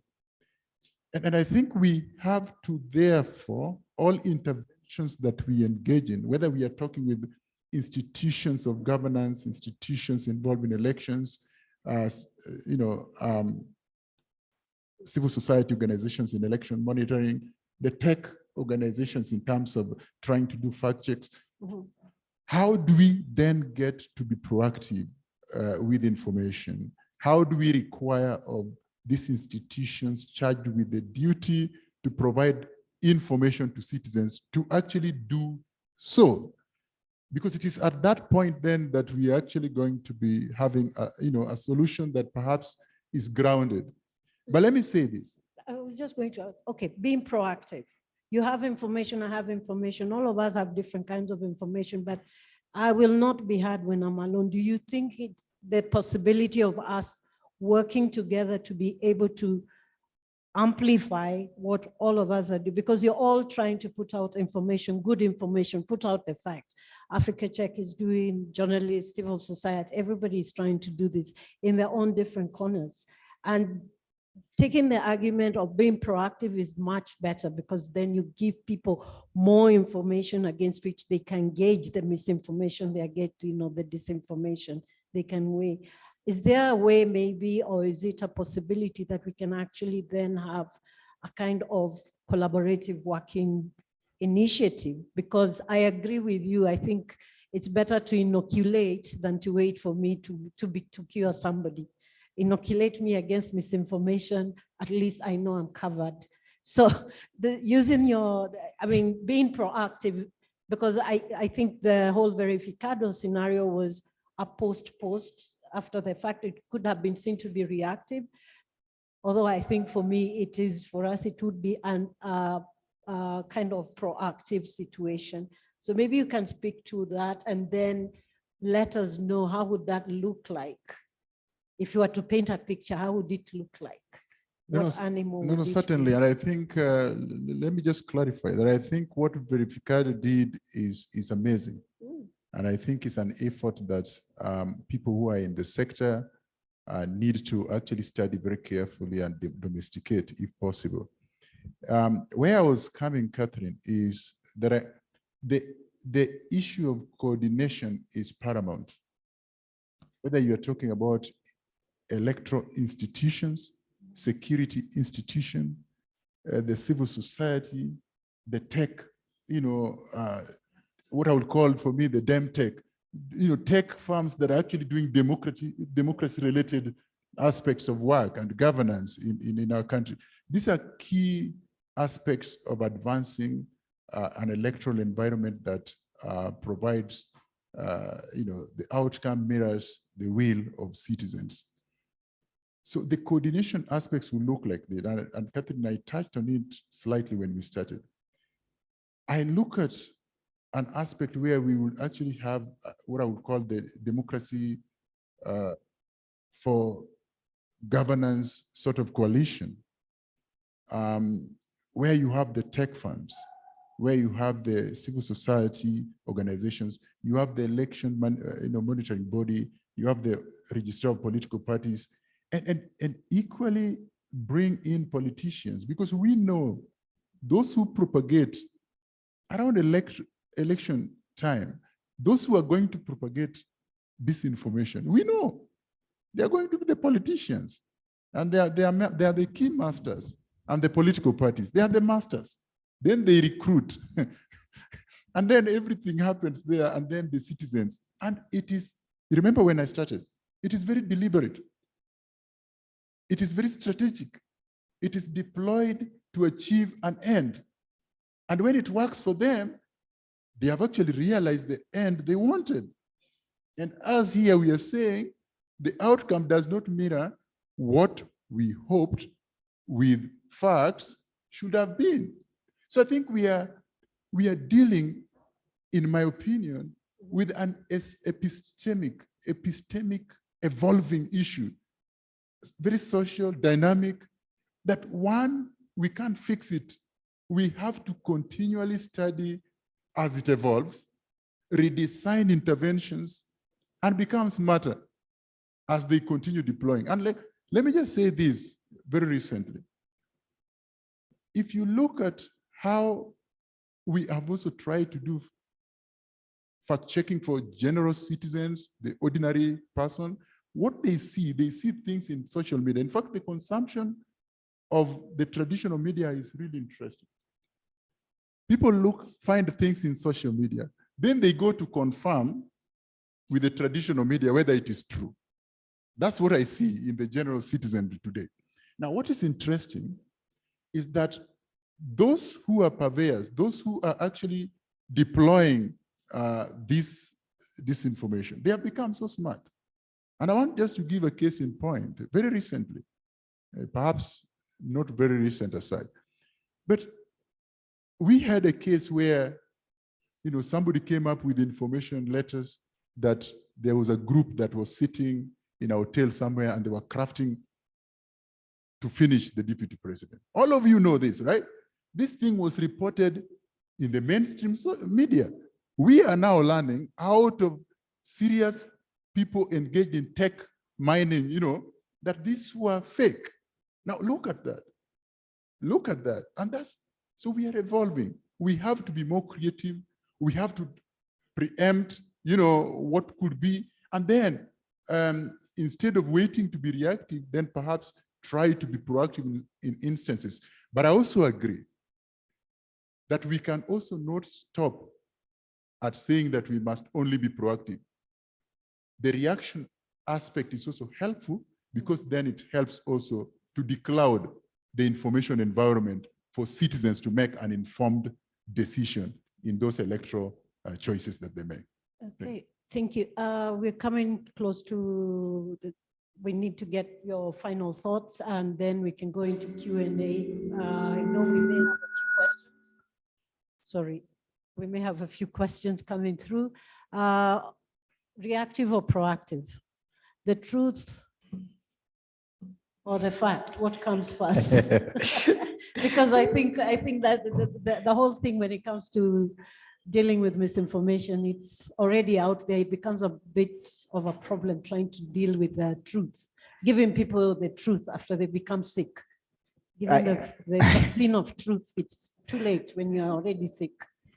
Yes, I worry about that every day, and it's something we have discussed before, but we sort of took the fatalistic angle where we were like, before Jonathan Swift said that falsehoods will travel faster and go higher than the truth, this was happening.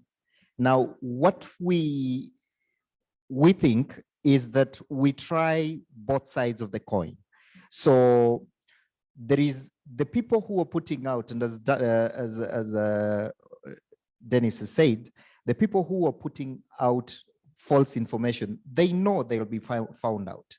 They know that this information is false, but they are banking on, by the time you find out, the damage would have been done. That is why they circulate the fake front pages first thing in the morning.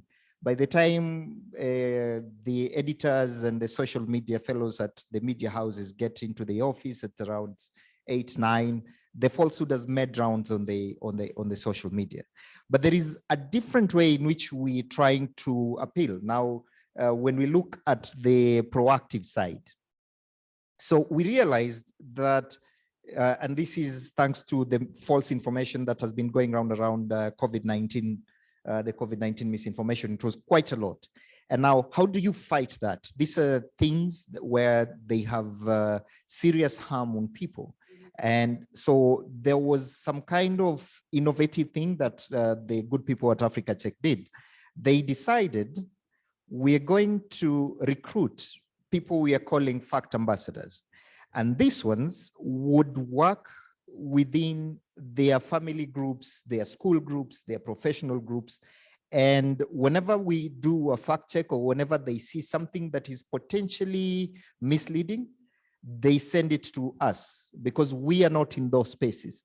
And chances are we have fact checked it before and then they will share it. The other thing is in 2017, if you remember, during the election, there was a lot of false information and we were like less than 10 fact checkers in Kenya. And so what we did and what we found useful is a collaboration we had with the platforms, or specifically Google, which allowed us to, they gave us something we called a schema then, where we would put our data, our fact checks behind in a set form. And then whenever somebody searched a topic around some set of facts, the fact checks would come up much higher than that. And during COVID, that improved. So we now have something on Google, which we call Fact Check Explorer. So if you're searching on that, you're only going to get results of fact checks. And we're trying to find a way in which, as we approach elections, we try to push the platforms so that we get a lot of this also to help with that. Inoculation, as Catherine says, would be the best way to do this. But we also need, and this is very important for the journalists in the room or those listening to us online, some kind of collaboration because of scale.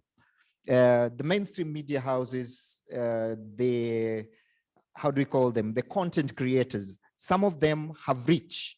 And in Kenya now, we have 75% of the population under 35. But then we have half of the voters, at least more than half of the voters who are going to vote in 2022 are under 35. So chances are that we need to capture that audience, and we need to figure out a way of accessing that young demographic and giving them the facts. So journalists are a good mainstream media, good community media, good platform to do that. But more importantly, the content creators on Instagram, the content creators on Facebook, those are the people that would be much, much better to target and to work with and to collaborate. Thank you, Catherine. Thank you. Thank you, Alphonse. I'll give the last word to Roberto. And I don't want you to peer into the Kenyan crystal ball, but I want you to kind of put in our heads in terms of having the impact that you think a collaborative effort like yours would have on our on dealing with misinformation. I know you gave us a very well detailed kind of explainer, detailed response about how that had an impact in Mexico. But I just wanted you to kind of look and tell us how long it took for you, for example, to come together and create Verificado, so that then, and maybe give us 1 or 2 tips how that can happen, so that after that we can go to the questions. And essentially it's just so that we walk away knowing this is the next thing I'm going to do. So when we leave this webinar here, I know my friend Dennis from NDI is going to do what, or will think he's going to do, or will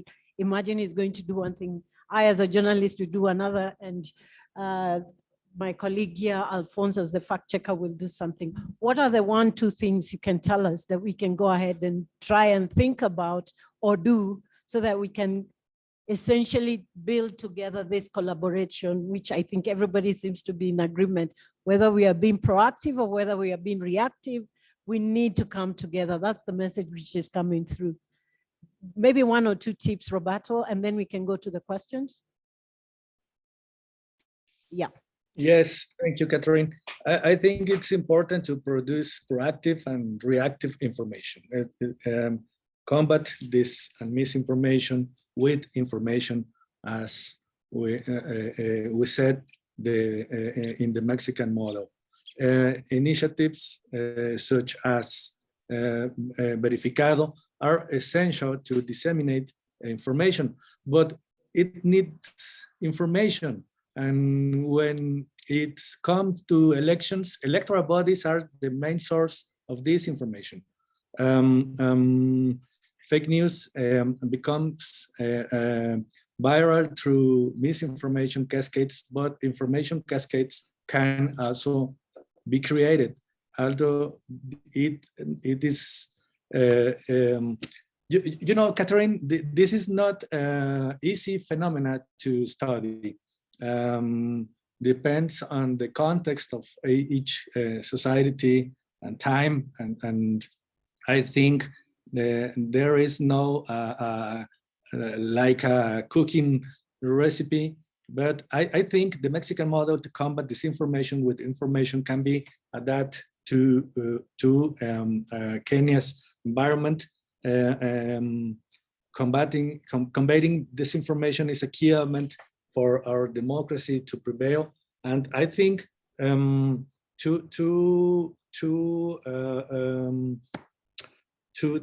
things in the in the next steps can we say about in order to create a initiative to counteract this and misinformation to Kenya? I think it's necessary create dissemination campaigns with a public pedagogy. It's very important to anticipate all things that you think can be a matter of the disinformation. Anticipate is it's a key process for this model. And then you need to create a structure that can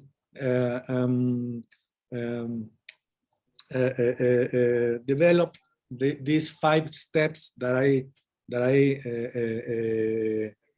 say early this morning here in Mexico.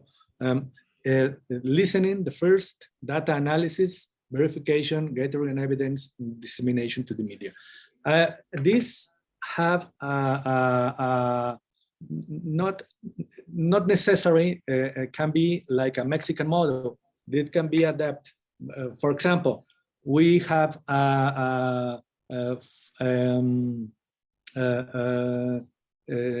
38,000 of the operators in the ground, and with this force, we can verify the misinformation practically immediately. But if you have 3 or 4 person in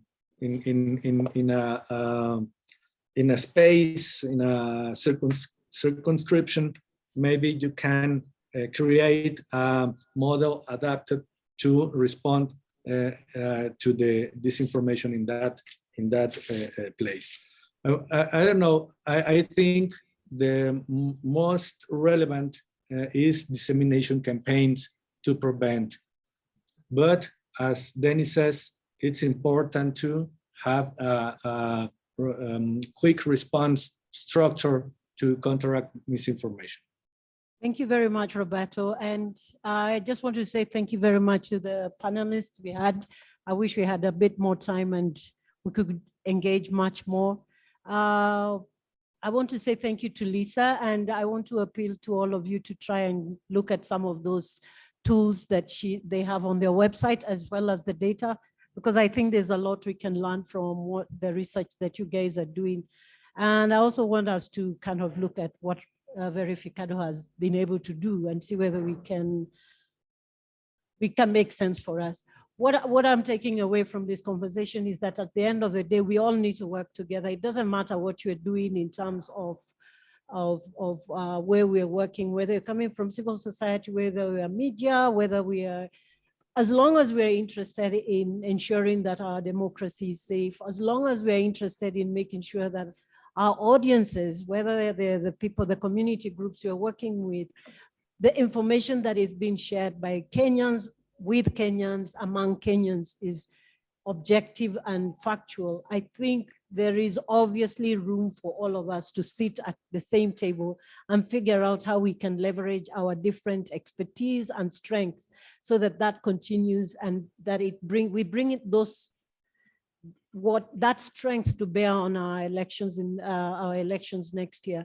I guess we don't have a lot of time in terms of putting together all this. And my only challenge to everyone who is with us and who is interested is, let's try and do something.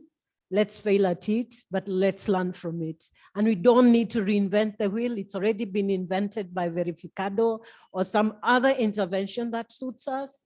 But let's try and do something, because we cannot have another election with a kind of madness, with a kind of misinformation and disinformation that has already cluttered the political space. Thank you very much for... Thank you, Catherine. I know we had pressed this time, but it will be a real disservice not to allow just one question from the audience so that we can wind up. I know we've really gone past, but quickly, please offer microphone to our participant there so that they can be able to post the question. Please target your question so that we can get a very direct response from the panel, and then we close there. My name is Anne from the Election Observation Group, and maybe I'll put it to either Alphonse or Dixon. And there's a conversation that I've not had, and the conversation is about media owners and the role they play for us to have this misinformation, disinformation. Reason being, because they are the media owners, most of them are politicians, so they control the narrative that goes on mainstream media. So you find you and I will go to social media, start sharing a story. So by the time I start my story up there, and the comments that come, by the time we end that conversation, the storyline has changed. And the issue of misinformation, disinformation, because someone comes with another angle, another angle, by the time we end, the first story that was shared up there has changed. And I'm also this firm believer that in Kenya, we don't politic, we gossip. So that you find everything we talk about is just gossip, gossip, gossip. And that's why we can sustain a narrative for 5 years. We finish one election to the next election cycle. Thank you. This from the panel. Let me just briefly. So the conversation about media owners controlling the narrative, given the prevalence of social media, the influence it has on the demographic of young people who do not depend on the mainstream media, and the ability of the let me call them digital militia to try and rig the social media content. So those three things sort of diminish the ability of media owners to control the narrative. And that is how you end up with gossip, because the media does not cover 360 degrees of the story due to the inbuilt structural limitations that come with the media ownership. So they don't cover the full story. So the holes are usually plugged in via social media. Some of it is true, some of it is not. And unfortunately, it's very difficult for people to discern or to find out what's true or what's not, given the custodians of the data are in government or in places where they don't want to release data, as Dennis mentioned earlier about the presence of Access to Information Act. But even if you apply it, you do not get the data. But I'll pass it on to him to just add more flesh to this. Yeah, I think, Dennis, let's give an opportunity to just the two urgent ones. We have Simon and yeah, please. Go ahead. Thank you. My name is Kathy from Code for Africa, and we are currently preparing for election fact checking. One of the things we are doing is training. Now, I'd like to hear Dennis's thoughts on this one. Do you think our focus should be on achieving a herd immunity, where we are more concerned with training than the masses, so that by the time misinformation is coming into that community, we are saying most of them have been inoculated against false news and whatever. So even the few that come across this information are not affected. Thank you.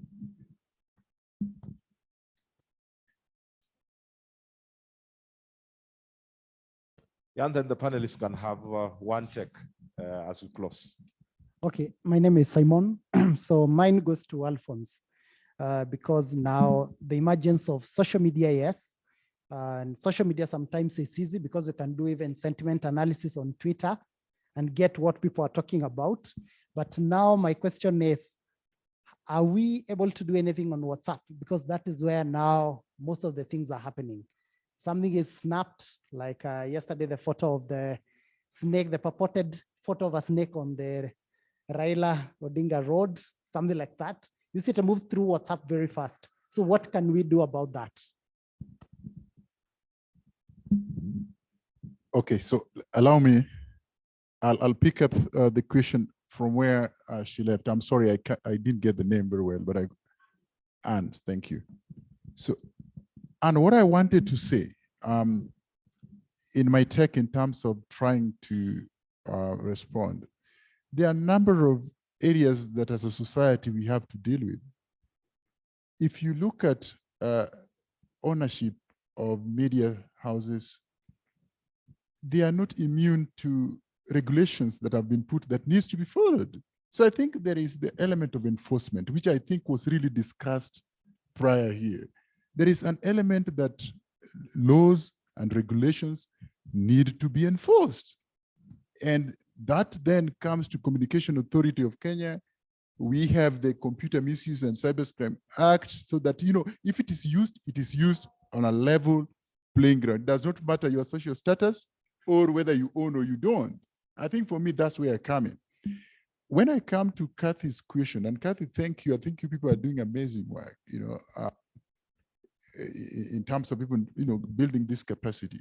But let me say this, the interventions around disinformation and how they affect elections is nascent. They are very experimental. None of us has a blueprint. We have to admit that that's where we are, because in any case, it's not static. It is evolving. Every day there are new aspects to it. And if that is how we actually look at this subject, then I believe, Kathy, what you are doing, including what you think you should do, are very important to actually bring to the fore so that we see exactly how these interventions can actually help. What is our end game? Our end game is that information distortion is managed so that citizens can make decisions through an informed lens. And if that is what we are trying to do, and if you add to what Simon is saying that he will address, then we have these closed spaces where disinformation is spiraling and there is really nothing. If they are encrypted, what can happen? And if I can add to the mix, there is also the government itself engaging through the national intelligence in these things. It just gets complicated. And so for me, the parting shot is, let's do what we can do. At least that way, we can keep the environment sort of like, you know, we can manage whatever is coming out, and we'll say, we can't say that we did do nothing. We did something, and in the words of Catherine, we actually did something, whether it worked or it did not work, but we did something. Thank you. Question just quickly, Catherine? Regarding WhatsApp, so, and how we can get the content that's going viral on WhatsApp and it's not going viral. Fortunately, over time, we've realized that a lot of what goes viral on WhatsApp ends up on open platforms. And the way we work with, say, Facebook, is they have a queue which they open up to fact checkers. So anything that has been reported as false shows up on that queue. And we also have access to one of the apps called CrowdTangle. So whenever something is going viral in whichever country, all we need to do is log in and we will see what is being shared in that hour, and then we can start checking. What we would want them to do, and if I meet the platforms wherever I meet them, this is something I'm very strongly about. In Brazil, they opened up the platform in a way that what was being forwarded in bulk, and I think Lisa mentioned that, what was being forwarded in bulk, they could share that out with fact checkers and they could see it. What I would want for them to do for the Kenyan context is there are all these groups and they can see, I believe, what is moving from one group to another, and it's being shared virally. So if that thing has been reported on Facebook and it's being shared on WhatsApp, they can alert us that this thing is going viral on WhatsApp. So they can create a queue where they put all that content and fact checkers can sieve it and the algorithms can help rate them. And lastly, it's about what we do. So we are not in those WhatsApp spaces, and we acknowledge that limitation. So we depend a lot on our fact ambassadors to point out what they are seeing in the WhatsApp groups they have. We also depend a lot on people to report. So we set up a WhatsApp line, actually 2 WhatsApp lines. So one, it's for Kenya, where we see what is going on WhatsApp and people forward that information to us and ask us, is this true or not? And in South Africa, we run, where our headquarters is, we run a line where we do what's crap on WhatsApp.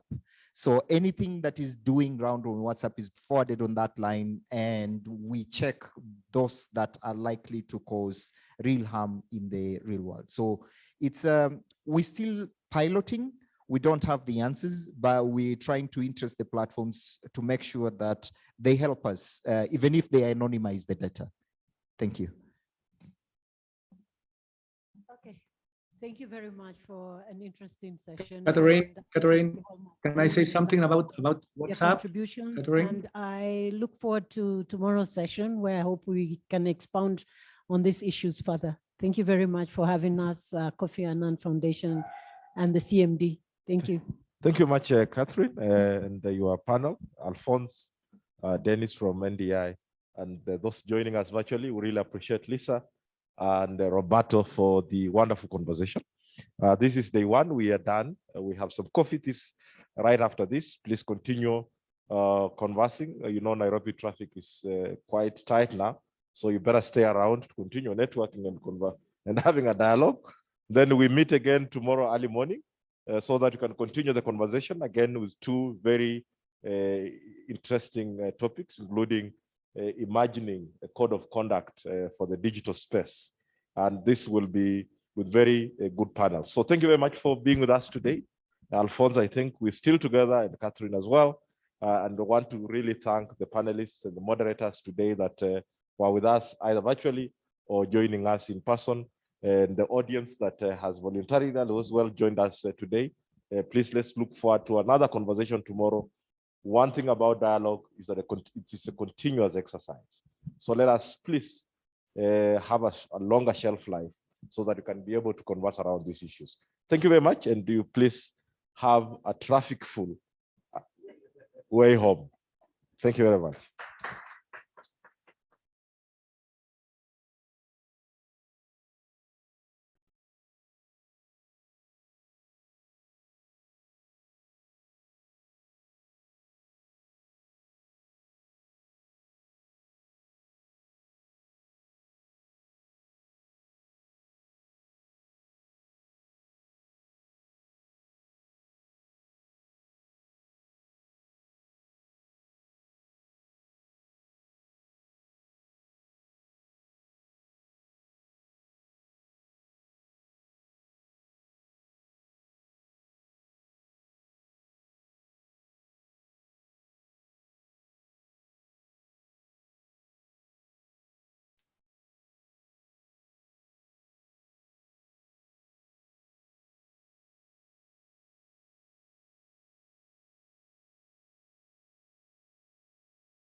Please, there's coffee, there's tea right behind there. Please, let's move to that space.